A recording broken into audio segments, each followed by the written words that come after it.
சித்தர் வணக்கம். உலக தமிழ் அறிவாளிகளே, சித்தர்களின் அருளால் நலமுடன் பல்லாண்டு வாழ்வோம். டாக்டர் பிளஸ் ஊடக ரசிக பெருமக்களே, பலருக்கு இருக்கிற ஐயத்தை நீக்குகிற அருமையான தலைப்பில் இன்றைக்கு நாம் சந்திக்க இருக்கிறோம். காலையில் எந்த உணவு ஆரோக்கியத்துக்கு சிறந்தது? ரொம்ப குழப்பம். ஒருவர் சொல்வார் காலையில் சாப்பிட்றதே இல்லை. ஒருவர் சொல்வார் அறிவியல் ரீதியாக இரவு முழுக்க பசியோடு உணவு உண்ணாமல் காலியாக இருந்த வயிற்றுக்கு காலையில் உணவு கொடுக்க வேண்டும். அதனால தான் அதுக்கு பேரே பிரேக்ஃபாஸ்ட்னு ஆங்கிலத்தில் சொன்னார்கள். காலை உணவு கண்டிப்பாக எடுத்துக்கொள்ள வேண்டும் அப்படின்னு ஒருத்தர் சொல்லுவார். ஒருத்தர் சொல்லுவார் நான் பல ஆண்டுகளாக காலையில் எதுவுமே சாப்பிட்றதில்லை, நான் நல்லா இருக்கேன். இப்போ பொதுவாக காலையிலே எந்த உணவு சிறந்தது, எந்த உணவை எடுத்துக்கொண்டால் ஆயுள் நீளும், ஆரோக்கியம் பெருகும், இது பற்றி சித்தர்கள் என்ன சொல்லியிருக்கிறார்கள்? நாம் பல அடிப்படை விஷயங்களை தெரிந்து கொள்ளாமல் எதற்கெடுத்தாலும் மருத்துவரை அணுகுவது என்கின்ற ஒரு துரதிர்ஷ்டமான மனநிலையிலே தள்ளப்பட்டு இருக்கிறோம். அதை முதல்ல நாம் ஒத்துக்கொள்ள வேண்டும். நான் ஒரு கேள்வி கேட்குறவங்க, ஒரு நாளைக்கு எவ்வளோ தண்ணி குடிக்கணும், ஒரு நாளைக்கு எவ்வளோ ஒன்றுக்கு போகும், ஒரு நாளைக்கு எத்தனை முறை மலம் போகும் சொல்ல தெரியாது. இதையெல்லாம் வகுத்து தொகுத்து ஒரு ஒரு ஃபார்முலாவாக சித்தர்கள் கொடுத்திருக்கிறார்கள். அருநீர் இருமலம் என்று வள்ளல் பெருமான் சொல்லுவார். ஒரு நாளைக்கு எத்தனை தடவை ஒன்றுக்கு போகணும்? 6 தடவை ஒன்றுக்கு போகணும். ஒரு நாளைக்கு எத்தனை தடவை மலம் கழியணும்? ஒரு நாளைக்கு 2 முறை மலம் கழியணும். ஃபார்முலா. அப்போ 6 முறைக்கு மேல் சிறுநீர் நீங்கினால் ஏதோ ஒரு குறை என்று புரிந்து கொண்டு அதை சரி செய்ய வேண்டும். 6 முறை சிறுநீர் நீங்கவில்லை என்றால் அதுவும் ஏதோ ஒரு பிரச்சனை என்று புரிந்து கொண்டு சீர் செய்ய வேண்டும். ஆனால் இந்த புரிதல் இந்த காலத்துக்கு உதவுமா? அந்த காலத்தில் மழைக்காலம், கோடைக்காலம். கோடை காலத்தில் சிறுநீர் கொஞ்சம் குறைவாக வரும், ஏன்னா நிறைய வேர்த்து விடுகிறது. மழை காலத்தில் சிறுநீர் கொஞ்சம் அதிகமாக வரும், ஏன்னா வேர்வை போவதில்லை. அந்த காலத்துக்கு பொருந்தி இருக்கலாம் அருநீர் இருமலம். இப்போ குளிர்சாதன அறையிலே வேலை பார்க்குறான். உடல் குளிர்ந்து இருக்கிற போது அவனுக்கு சிறுநீர் அதிகமாக போகும், ஏன்னா வேர்வை போகலையே. இங்கே கொண்டு வந்து அருநீர் இருமலத்தை நாம் சேர்க்கக்கூடாது. அப்போ எப்படிப்பா சேர்க்க வேண்டும்? சிறுநீர் தடையின்றி தாராளமாக அதற்குரிய வேகத்தோடு வர வேண்டும். சிறுநீர் வருகிற போது எந்த ஒரு அசௌகரியமான உணர்வும் இருக்கக்கூடாது. சிறுநீர் உடல் வெப்பத்தோடு இருக்கணும். சூடா சிலருக்கு சிறுநீர் எரியுது, சுடுது என்று இருக்கக்கூடாது. சிறுநீர் உடல் வெப்பம் எவ்வளவோ அதே அளவில் சிறுநீருடைய வெப்பம் இருக்க வேண்டும். உடல் வெப்பம் நார்மலாக இருக்கும், சிறுநீர் சூடும். இப்போ சிறுநீரை வைத்தே நம்ம எவ்வளவு தண்ணீர் தேவை என்பதை நாம் தீர்மானித்துக் கொள்ளலாம். சிறுநீர் வைக்கோல் புல் நிறத்தில், ஹே கலர்னு ஆங்கிலத்தில் சொல்வார்கள், அல்லது சிறுநீர் மஞ்சளாகவும் இருக்கக்கூடாது, வெள்ளை வெள்ளையன்னு இருக்கக்கூடாது. வெள்ளை வெள்ளையன்னு இருந்தால் அது டைல்யூட்டட் யூரின். கொஞ்சம் அழுக்கு வெள்ளையாக வைக்கப்புல்லு கலரில் சிறுநீர் கழிந்தால் அது நார்மல். அப்போ சிறுநீர் தெளிவாக நிறமில்லாமல் போகிற அளவுக்கு தண்ணீர் குடிப்பது அவசியம். இப்போ காலையில் முதல் உணவு எது? எல்லாம் சொல்லுவார்கள் ஹைட்ரோதெரப்பி. காலையில் 1 லிட்டர் 1.5 லிட்டர் தண்ணி குடிக்கணும். 10 தடவை காலையிலே ஒன்றுக்கு போயிடும். அது ஓவர்லோடு டு த கிட்னி. அவ்வளோ குடிக்கப்படாது. ஒரு நாளைக்கு காலையில் ஒரு 1/2 லிட்டர் அளவுக்கு மிகாமல் தண்ணீர் குடிப்பது நல்லது. வெறும் வயிற்றில் தண்ணீர் குடிப்பது நல்லது. இப்போ முதல் உணவு என்ன? தண்ணீர். அது எப்படி இருக்க வேண்டும்? குளிர்ந்து இல்லாமல் உடல் வெப்பமாக வெது வெதுப்பான தண்ணீரை 1/2 லிட்டர் அளவுக்கு மிகாமல் காலையில் தண்ணீர் குடிப்பது முதல் உணவாக இருக்க வேண்டும். ஆரோக்கியத்தின் ஃபர்ஸ்ட் சீக்ரெட். நான் ஒரு 40-50 ஆண்டுகளுக்கு மேலாக காலையிலே ஒரு 400 - 500 மில்லி வெது வெதுப்பான தண்ணி, என்ன மில்லின்னா அர்த்தம் வேற போயிடுது. அது காலையிலன்னா ரொம்ப பயமா இருக்கு சொல்றது. ஆக காலையில் எழுந்தவுடன் வாய் கொப்பளித்து விட்டு 1/2 லிட்டரை மிகாமல், 1/2 லிட்டர் மிகாமல்னா 100 மில்லி குடிக்கப்படாது. கிட்டத்தட்ட 1/2 லிட்டர் அளவுக்கு தண்ணீரை அன்றாட வெறும் வயிற்றில் குடியுங்கள். பல வியாதிகளை தடுத்து விடலாம்.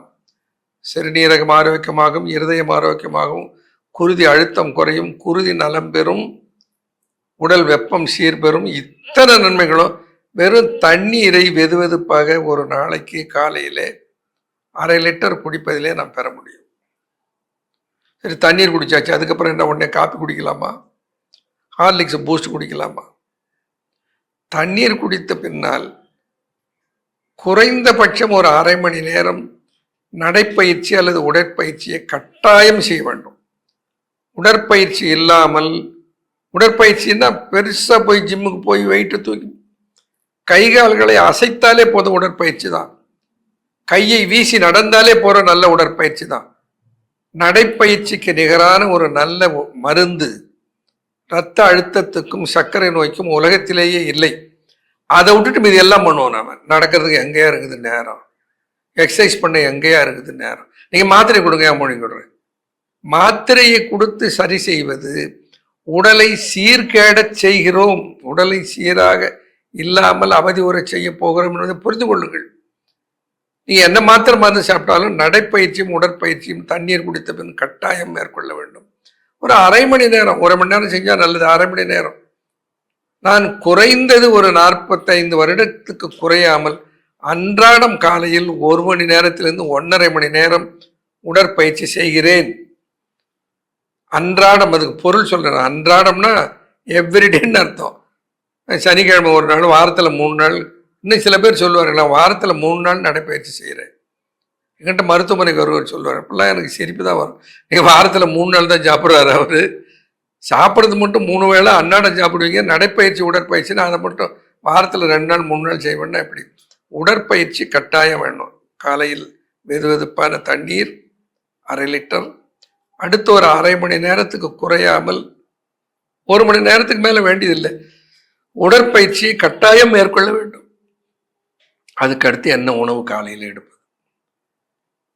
வெப்ப தேசம், டெம்பரேட் கண்ட்ரி. நம்முடைய நாடு உஷ்ண தேசம். இங்க பெரும்பாலும் வெப்பம் கூடுவதனாலே அது சார்ந்த பிணிகள் உடலை பாதிக்கும். குறிப்பாக கோடை காலத்துக்கு எந்த உணவை எடுத்துக்கொள்வது, குளிர்காலத்துக்கு எந்த உணவை எடுத்துக்கொள்வது என்பதை புரிந்து கொள்ள வேண்டும்.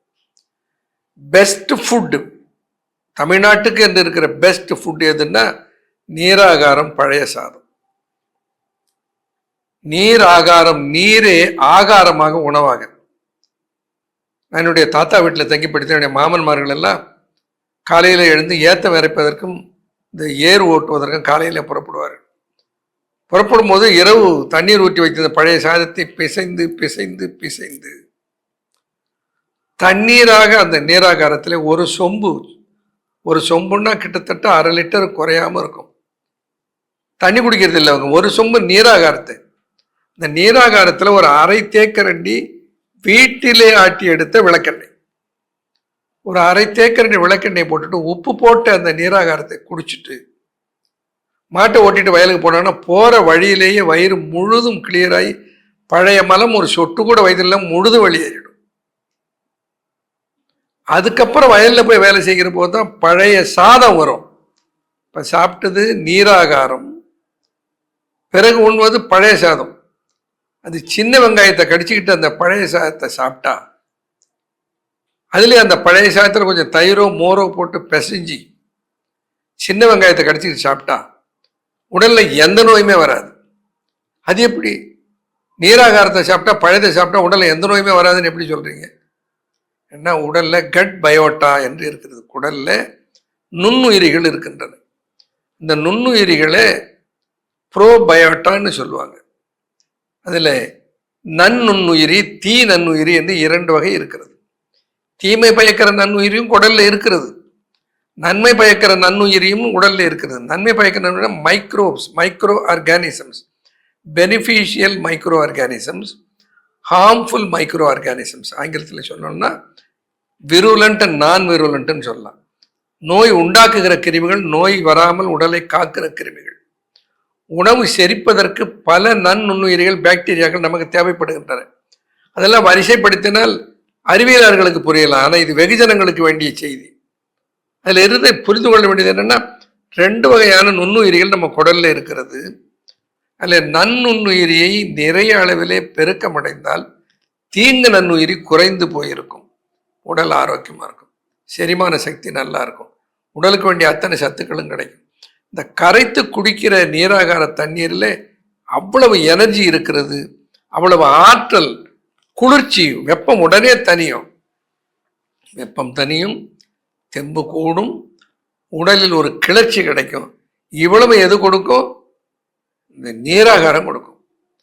காலையில் நீராகாரம் சாப்பிடலாமே, ஒன்றும் இல்லை. மத்தியானம் சாப்பிட்டு சாயத்தில் நீராகாரம் போட்டிங்கன்னா நொசன்னு இருக்கும், அதை தொடவே முடியாது.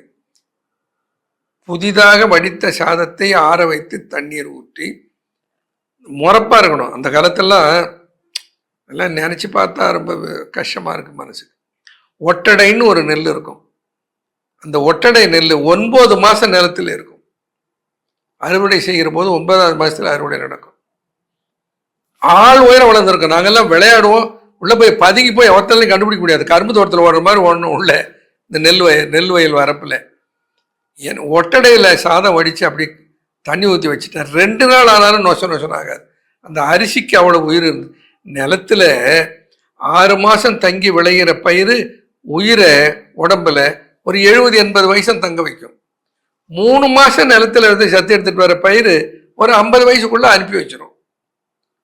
எப்போ இந்த நாம் உண்ணுகிற தாவரங்களின் ஆயுளை குறைத்தோமோ அப்போவே நம்ம ஆயுளை நம்ம குறைச்சிட்டோம். இப்போ பழைய வகையான அரிசிகள், நாட்டு அரிசிகள், இந்த வயகுண்டா, கிச்சிலி சம்பா, இது போல் கிடைக்கிறது.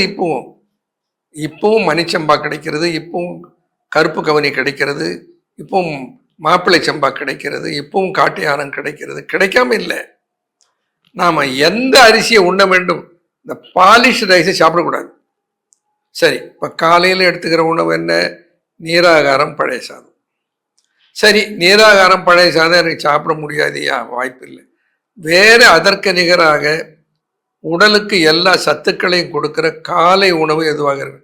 காலை உணவுக்கு பேர் என்ன? பிரேக்ஃபாஸ்ட். விரதத்தை முறித்தல். இந்த ராத்திரியெல்லாம் சாப்பிடாம இருந்தது விரதத்தை முறிக்கிறதுனா ஒரு பிடிக்கிறது இல்லை. அவன் ஒரு 1/2 டசன் இட்லி 1/2 டசன் தோசை எடுத்து காலையில் அடுக்குனா அந்த வயிறு இறந்துக்கு ஆகும். அலுவலகத்துக்கு போனால் கொட்டாவே தான் வரும், தூக்கம் தான் வரும். இப்போ என்ன பண்ணணும்? அந்த காலையில் எடுத்துக்கொள்கிற உணவு நிறைய சத்தும் எளிதில் செரிமானமாவதாகவும் இருக்க வேண்டும். அதற்கு நான் வேறொரு நிகழ்ச்சியில் சொல்லியிருக்கிறேன். 4 வகையான பச்சை காய்கள். 1 வெங்காயம், வெள்ளரிக்காய், தக்காளி பழம், கேரட். 4 ஒவ்வொன்றுலையும் 4 ஸ்லைஸ். பெரிய வெங்காயத்தில் 4 ஸ்லைஸ், வெள்ளரிக்காயில் 4 ஸ்லைஸ், 4 ஸ்லைஸ். கேரட்டு, வெள்ளரிக்காய், தக்காளி பழம். இந்த தக்காளி பழத்தில் அவ்வளவு இருக்கிறது. அப்போ எதுக்காக இந்த 4ஐயும் சாப்பிட சொல்றேன்? எத்தனையோ சாலட் சாப்பிடலாம, ஏன் இதை சாப்பிடணும்? இந்த வெங்காயம் இருக்கிறது இரத்த அழுத்தத்தை குறைக்கிற ஆற்றல் உடையது.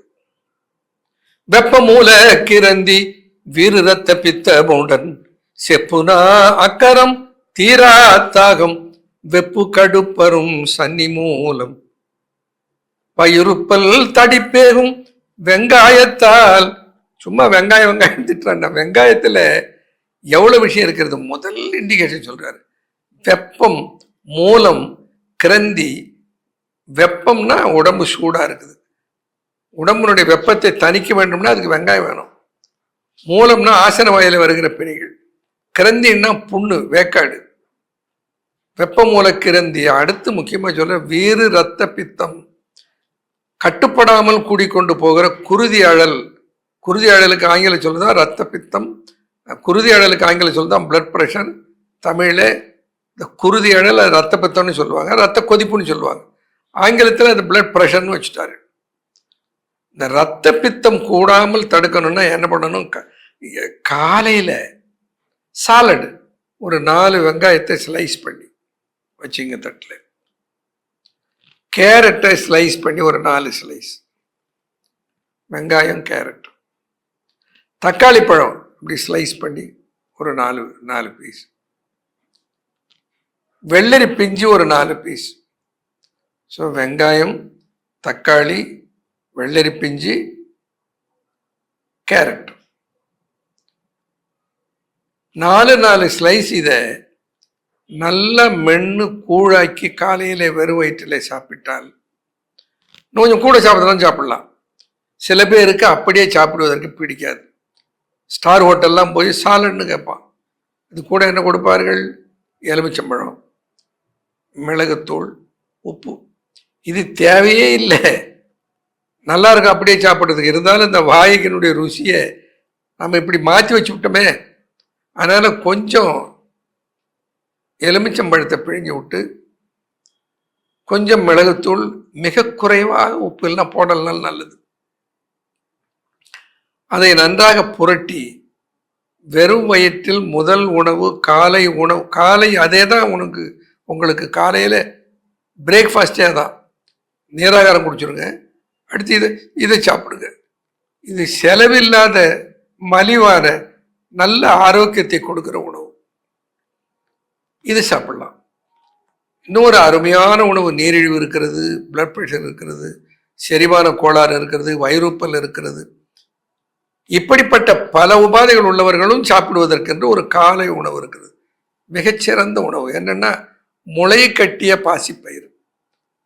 காலையில் தண்ணீரில் பாசிப்பயிரை போட்டு, பாசிப்பயிறு பாசிப்பருப்பு ரெண்டுக்கும் வித்தியாசம் இருக்குது. பச்சை பயிருங்கிறதா முழுசாக பச்சை நேரத்தில் தோல் மூடிக்கொண்டு இருக்கிற, உடைக்காமல் இருக்கிற முளைக்கிற தன்மையுடைய பயிர் பாசிப்பயிறு.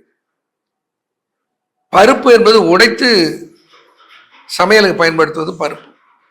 அப்போ முழு பயிராக இருக்கிற பாசிப்பயிரை ஒரு அரை கோப்பை அளவுக்கு எடுத்து கழுவி விட்டு, அது மூழ்கிற அளவுக்கு தண்ணீர் விட்டு அப்படியே மூடி வைத்து விடுங்கள். அரை கோப்பை. மாலையில் அந்த தண்ணீரை வடித்து அது மேலே ஒரு சின்ன தட்டை போட்டு மூடி அப்படி கமுத்தி, தண்ணீர் முழுக்க வடிஞ்சிருக்கணும், இல்லைன்னா அது அழிவு போயிடும். அப்படி கமுத்தி வச்சிருங்க. காலையில் ஒரு 7 மணிக்கு திறந்து பாருங்களேன், 1 சென்டிமீட்டர் நீளத்துக்கு மேலே அந்த பாசிப்பயிர் முளைச்சிடும். 12 மணி நேரத்தில் அவ்வளவு நீளம் முளைக்கிற ஒரு ஆற்றல் அந்த பாசிப்பயிருக்கு மட்டும்தான் இருக்குது. இந்த கொண்டக்கடலைக்கும் இருக்கிறது. கொண்டக்கடலையோட பாசிப்பயிருக்கு அதிகம். அப்படி முளைக்கட்டிய பாசிப்பயிர் இப்பெல்லாம் கடைகளில், அங்காடிகள்லேயே, பழக்கடைகளில் இந்த பாசிப்பயிர் முளைக்கட்டி இது விற்குது. ரொம்ப சுறுசுறுப்பாக இருந்தால் அங்கே வாங்கிக்கலாம்.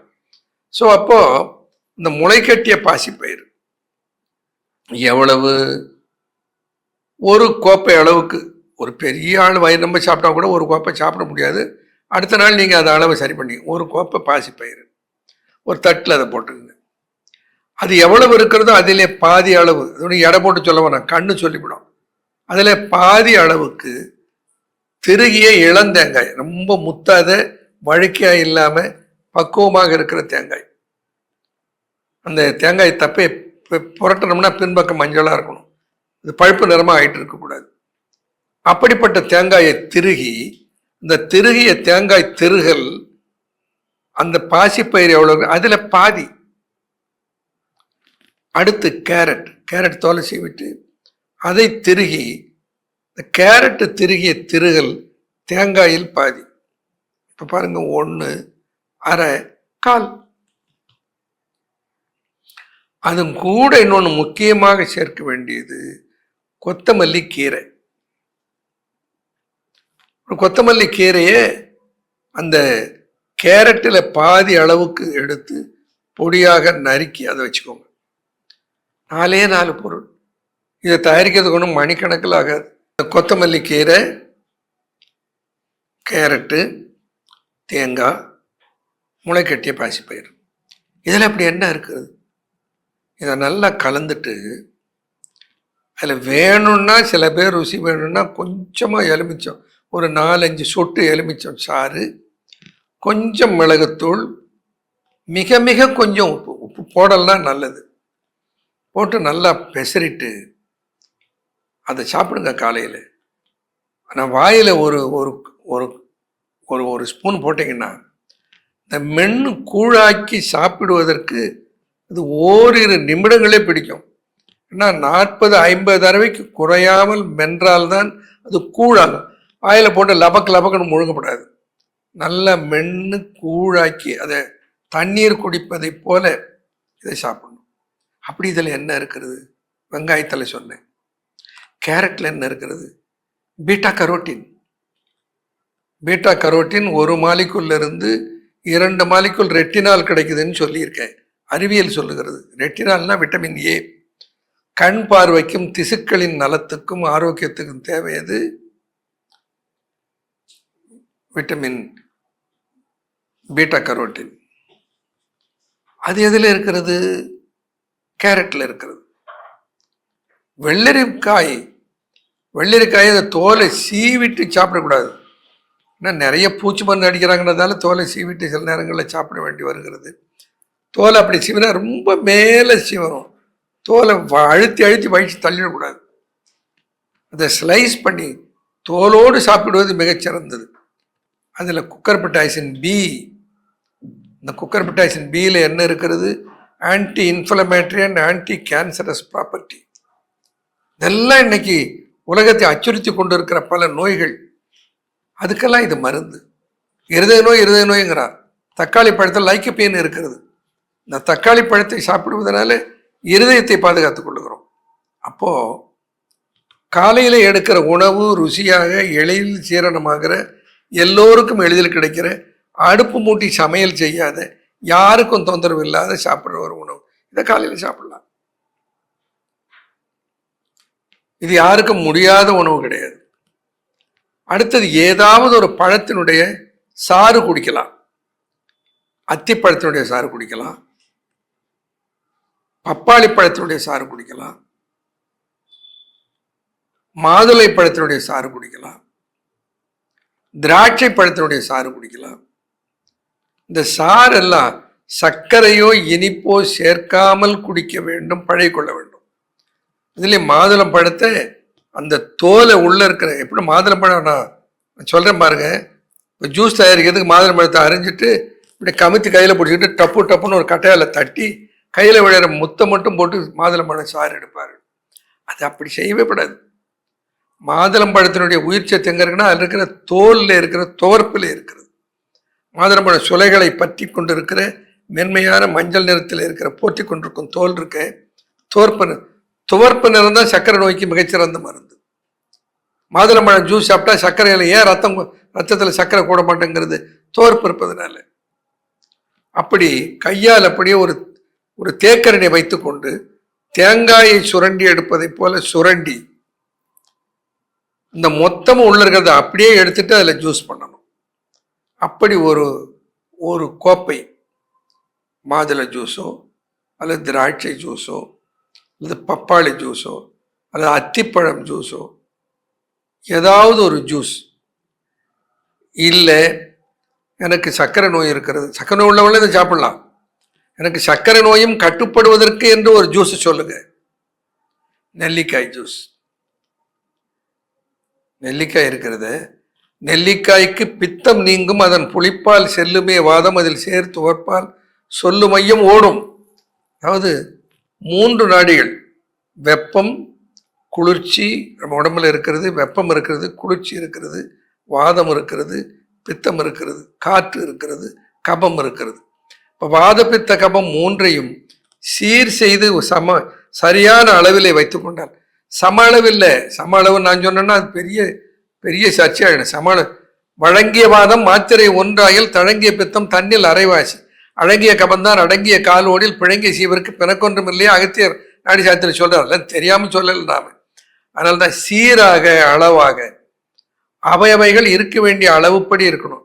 வாதம் 1, பித்தம் அரை, கபம் 1/4. அந்த அளவில் வைப்பிற ஆற்றல் எதற்கு இருக்குதா? நெல்லிக்காய். நெல்லிக்காய்க்கு பித்தம் நீங்கும், அதன் புளிப்பால் செல்லுமே வாதம், சேர்த்துவப்பால் சொல்லு மையம் நீங்கும், அதை சித்தத்தில் உண்ண அனல் தனியும், கூடு பிரமேகம் போம் கூறு என்று சித்தர்கள் தேரையர் சொல்றார். பிரமேகம்னா சர்க்கரை நோய். சர்க்கரை நோயை இல்லாமல் துரத்துகிற, கட்டுப்படுத்துகிறார். இது எந்த காய்க்கு? நாட்டு நெல்லிக்காய்க்கு. இந்த ஹைபிரிட் நெல்லிக்காய்க்குன்னு இல்லை. அதை சாப்பிட்டீங்கன்னா ஒரிஜினல் நெல்லிக்காய். நாங்கள்லாம் அந்த காலத்துலலாம் ஹைபிரிட்லாம் கிடையாது. நாங்கள் சிறுவிழா இருந்தபோது இந்த நெல்லிக்காய் வாயில் போட்டு அந்த அப்படியே மெல்லுவோம், துவர்க்கும். இந்த துவர்ப்பில் மென்று இந்த கொட்டையை துப்பிட்டு தண்ணியை குடிச்சா தண்ணி அப்படி இனிக்கும். இப்போ இருக்க நெல்லிக்காய் சாப்பிட்டு தண்ணி குடிக்க இனிக்குதா பார்ப்போம்? இனிக்க மாட்டேங்குது. ஏன்? இந்த நெல்லிக்காயில சர்க்கரை சத்தை சர்க்கரை நோயை கட்டுப்படுத்துகிற சத்து இல்லாத நெல்லிக்காய் நமக்கு கிடைக்கிறது. நாட்டு நெல்லிக்காய் சாப்பிட்டா சர்க்கரை நோயும் கட்டுப்படும். அப்ப நெல்லிக்காய் ஜூஸ், காலையில ஒரு நெல்லிக்காய் ஜூஸ் யார் வேணாலும் சாப்பிடலாம். சிலர் என்ன சொல்லுவார்கள், நெல்லிக்காய் ஜூஸ் சாப்பிட்டா எனக்கு சீதளமாகுது, எனக்கு குளிர்ச்சி ரொம்ப ஏற்படுது, சளி பிடிக்குது. ஒரு வாரம் சாப்பிட்டு சமாளித்து சளி சரி பண்ணிட்டீங்கன்னா அதுக்கப்புறம் பிடிக்காது. அப்படி நெல்லிக்காய் ஜூஸ் காலையில். இன்னும் ஒரு சிறந்த உணவு என்னன்னு சொன்னா,